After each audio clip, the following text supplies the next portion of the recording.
DSPN, the Devlin Sports Podcast Network. All right, let's go to the wider NRL. Zane, I'm going to ask you a couple of questions. I've got them jotted down here. We're going to go back to our preseason predictions a wee bit and try and, I guess, give ourselves a bit of a tick from what we predicted, but I think we were both pretty damn wrong. But I'll start off with at least the team that has been the biggest surprise in 2025 for you so far.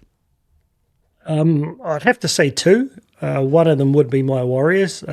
We dreamed and hoped, and I genuinely believe we could make the 8, but I didn't see us sitting in the top 2 or 3 comfortably and winning as many games as we have. And the Raiders, they have always been such an enigma up and down as well, but they've played very consistently. I watched them with the way they broke us down in Vegas and thought there's no way they can repeat that week in, week out. But to their credit, they've done it more often than they haven't. So they've been a genuine surprise for me, and I think they're on the verge of becoming a very niggly team for the next 5 or 6 years, given the young halves and the spine they've got coming through. If they can get some decent middle forwards in there, as some of their aging guys start to retire. Mine would be the Warriors as well. Obvious reason as to why, sitting where they are on the table, such a good start to the season. Your biggest disappointment, this could kind of tie into a surprise as well, but your biggest disappointment this year so far? Oh, looking at you, brother, and smiling. I'm just hiding. I mean, after the first couple of rounds, tell me that you weren't strutting around like a peacock thinking that I couldn't see how anyone could beat them. I thought it's going to be a Storm Broncos final. Yep. I could see the Storm going through the season almost unbeaten. I thought the Broncos would just continue to grow and become unstoppable. So it's the Broncos. I mean, you could argue the Panthers, but given the cattle, at some stage they had to hit the wall. And the other one would probably be the Storm as well, that I honestly thought that they were just going to waltz through this competition and no one would get close to them. But having seen them go down to the likes of the Sharks and St George in quite comfortable manners, probably those two for me. Yeah, the Storm's an interesting one because I agree to an extent. They're 7-4, but you look at the points difference. They're 4 points off top spot.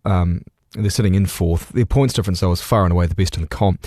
I guess with them, I'm at a point where they are in the top 4 every single year, or pretty much every single year. So it's more about can they turn a top 4 finish into a premiership, because I don't want to say only as it's not that many at all, but they only have 3 premierships over the last, which is 22 years if you don't count the ones they got stripped of. So as much as they get a lot of minor premiership honours and they tend to sit in the top 4 come the season end pretty much every single year, only 3 premierships, which again, it sounds silly to say only 3 because, I mean, I'd kill for a premiership right now as a Broncos fan. I'm sure you would as a Warriors fan. Look, my Broncos, I don't even know. I don't know what to say. After round 1. Honestly, though, what is your take on what's going on there?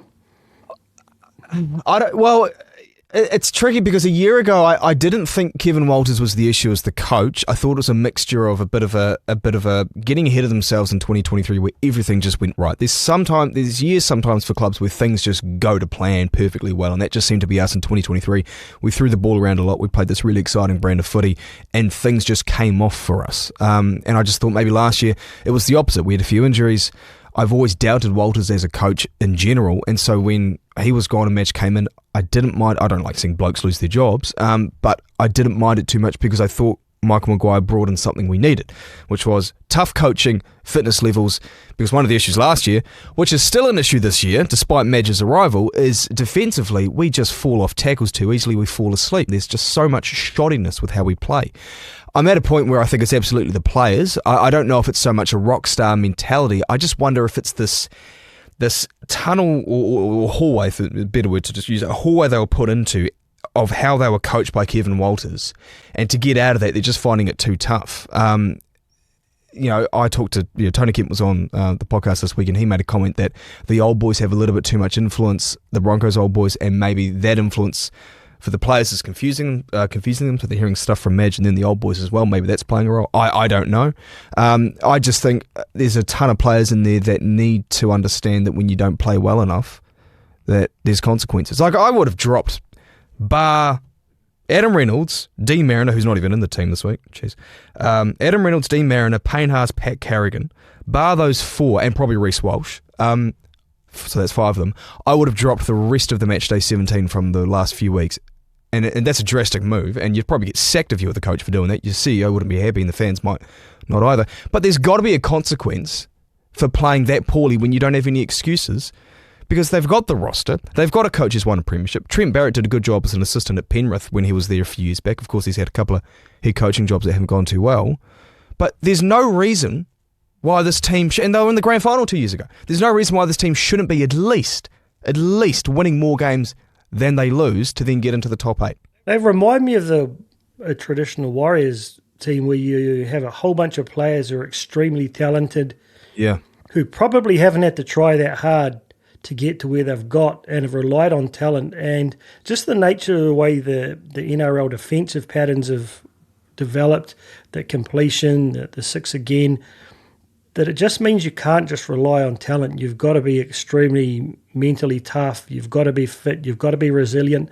And the fact that you've clearly got a group of players who are, I don't know, who knows, we don't see it publicly, but potentially rebelling against the Madge's hard-nosed approach, it just shows the softcocks, for want of a better word. And it makes me wonder when you sit back and look at it from the outside and think, who are the guys who are not buying into it? And you can't imagine it's Payne Haas, like he's one of the fittest guys in the comp. Patrick Carrigan's another one for me. I mean, generally, I think you're forward pack, but I think there's a few guys in your backs, the Reece Walshes, the Cobbos, that just don't look like they really are prepared to go to those dark places.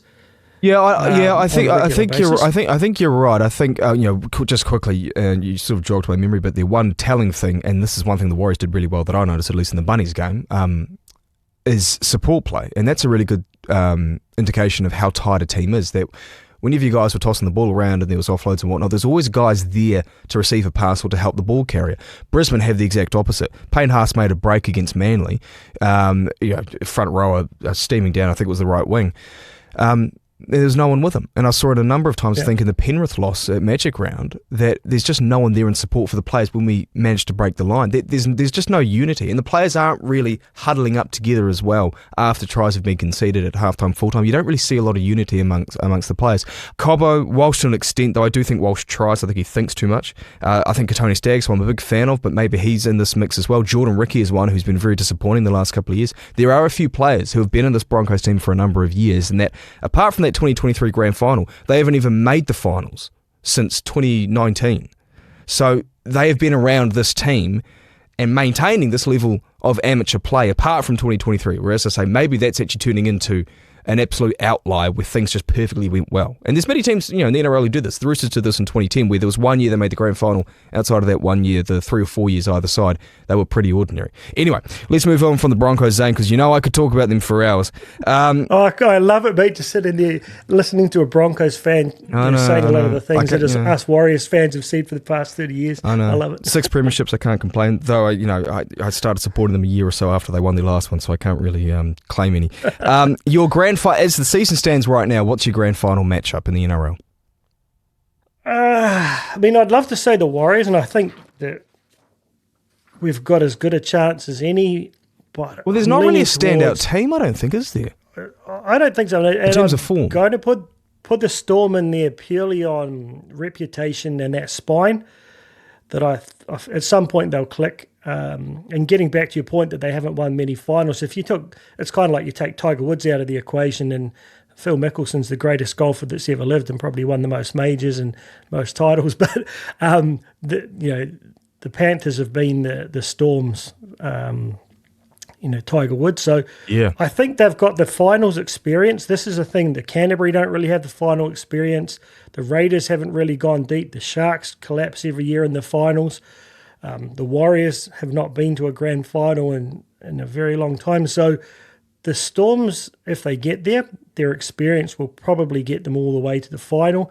And I've a sneaking suspicion the Raiders may well grind themselves there, because a lot of teams struggle to handle their very strong forward pack, but a lot of offloads in that free-flowing footy and the speed out wide. So if I had to bet your left testicle on it right now, I'd say the Storms versus the Raiders, and the Storms to take it. I've already sacrificed both of them for the Broncos to win the premiership this year, so there's nothing left for you to take there, man. You make a good point about the Raiders, and they seem to be able to go to another level and contend with the best, like Melbourne and whatnot, and Canterbury, even though they did lose that game a few weeks back. But they do feel like they have another level in them. I would lean towards Melbourne as well, and I think it'll be the Dogs. And the only reason why I say the Dogs is the defensive ability, and I think they've got the cattle more so than others. But in saying all of that, I think apart from Melbourne, unless Penrith miraculously sneak into the top 4, which pretty much I don't think can happen, there's not another standout team, which is where your Warriors getting in there is certainly a possibility. Now, I'm looking at my top 8 from pre-season, and I've got to give myself a bit of a slap here. Then again, I think a lot of people are in this boat, and I'm sure you are too, Zane. I had from 1 to 8, Storm, Panthers, Broncos, Sharks, Cowboys, Sea Eagles, Bunnies, Dragons. I had the Dogs just missing out. I had them and the Bunnies more or less bracketed, so actually I should have the Dragons in 7th. How did your top 8 look pre-season? In order, Storms, yep. Broncos, Souths, Penrith, Manly, Warriors, Sharks and Finns. And I still think a lot of those will likely make it. I don't think the Finns necessarily will. I'm not sure about Manly either, but Penrith are only a point outside the 8, I think. I think they're on 11, yes. And it's 12. 12 is the bottom of the 8. So a couple of wins there, though they're playing us, for example. 3 points. 3 points. Yeah, they're going to lose to us because they're not going to play their origin players. And we'll have hopefully a full team as long as Egan doesn't get selected. So they may or may not get there. But I think South, the other one I think is probably a smokey is the Roosters.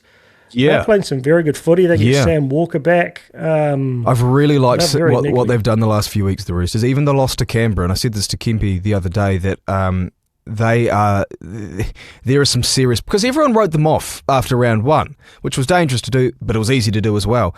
And it's a bit of a transition year, right? Older players moving on, you've got these younger players coming up. Can we rely on them? Well, we clearly can, because they're playing well, a lot of these younger heads, but the Roosters are building really nicely, I think. Yeah, they've just got a couple of those players who can pull things out of there, Mark Nawangitafasi or whatever his name is, some of the stuff he pulls out, you can't defend against that because you've never seen it before. Yeah. You've still got a guy like Teddy playing as good a footy as he ever has. And that's probably the one thing that I feel holds the Warriors back. We don't have that one player, particularly in the outside backs, who can just do something out of nothing. I think Metcalf can, but it's a little bit more difficult to do from halfback compared to a fullback, for example. As hard as Chance is playing, he's not pulling off what Latrell brought off against us. And I think that the Roosters have got a number of those guys. So if they can get their fully fit team on the field, they'll be a handful. This is the DSPN